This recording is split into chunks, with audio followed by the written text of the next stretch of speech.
So I was on Craigslist looking for a barbecue, the old one, the one my husband gave me 20 years ago as a gift for Valentine's Day. Dave likes to barbecue. Crapped out. It wasn't long after this that my marriage to Dave also crapped out. One thing I've learned about being the single mother of 3 boys is that everything in my house, if it isn't already broken, soon will be. And so if a damaged item isn't absolutely essential, I usually leave it that way because I know it's going to soon become broken again. The house we're living in, one of many in a long line of rentals, is also falling apart. Case in point, the bathroom. Oh, a side note here on sharing a bathroom with 3 almost men. I understand urine on the floor, but on the walls, on the ceiling, is there some kind of competition I'm unaware of?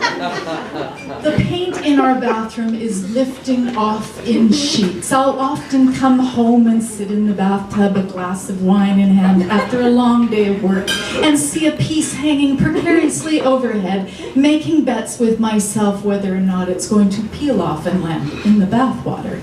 And the toilet flusher. It's a push-button contraption, except now the push-button has fallen off, so I leave a chopstick on top of the tank and let people figure it out. So as you can imagine, given this scenario, it's highly unlikely I am going to actually use the Royal Albert bone china tea set with the forget-me-not pattern that I received on that glorious day of that marriage to Dave all those years ago. And so it remains in its original package, all except the teapot, which is wonderful because it's bone china and nothing keeps tea hot like bone china. It's the one small, tiny bit of wonder that I actually let myself have in this world of broken mason jar drinking glasses, mix-matched cutlery, boy socks, Axe spray deodorant. Oh, a note for you young mothers of boy children: when your bottle of Jergens hand lotion goes missing, try checking under your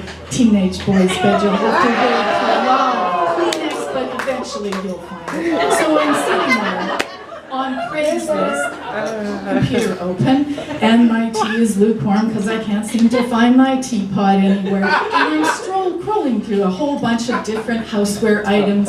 There's the swivel TV wall mount, there's the insect electric buzzer indoor insect, and the Trojan horse matching bookends, and I'm just going through everything, and I suddenly stop because something catches my eye.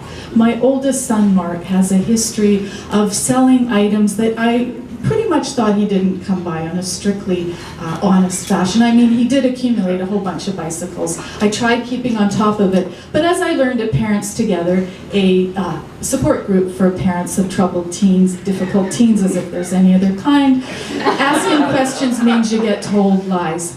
So I did try to, get him to stop, and he always found a way around me. Eventually he moved on to selling pot out of our home, so that kind of fixed that.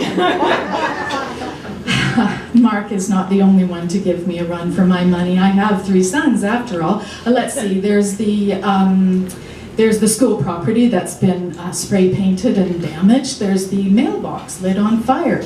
The fireworks set off in the bathtub. The bong parties I only found out about by scrolling through my son's Facebook page. Oh, that looks like my lamp. That looks like, oh, that is my basement. And my all-time favorite, the dresser that looks normal until you realize the top lifts off, the inside's gutted, lined with tin foil, and the lamps clipped to the side, soil, a miniature grow-up right under my very nose.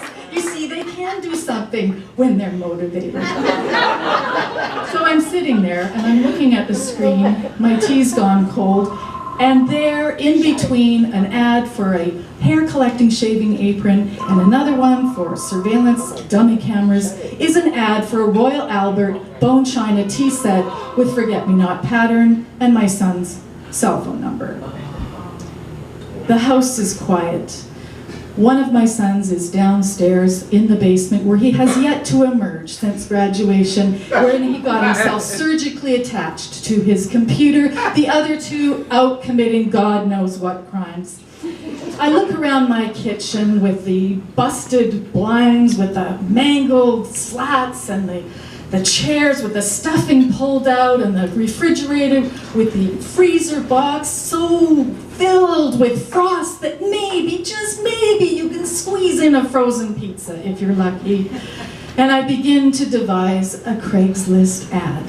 For sale, 3 adult males, definitely well-loved, but in need of a change. Present owner advises keeping valuables locked up, taking away the internet privileges, keeping an eye out for spray paint cans and bongs, be prepared to scrub down bathroom, floors, walls, and ceiling on a regular basis. All offers considered, no offer too small, and house included.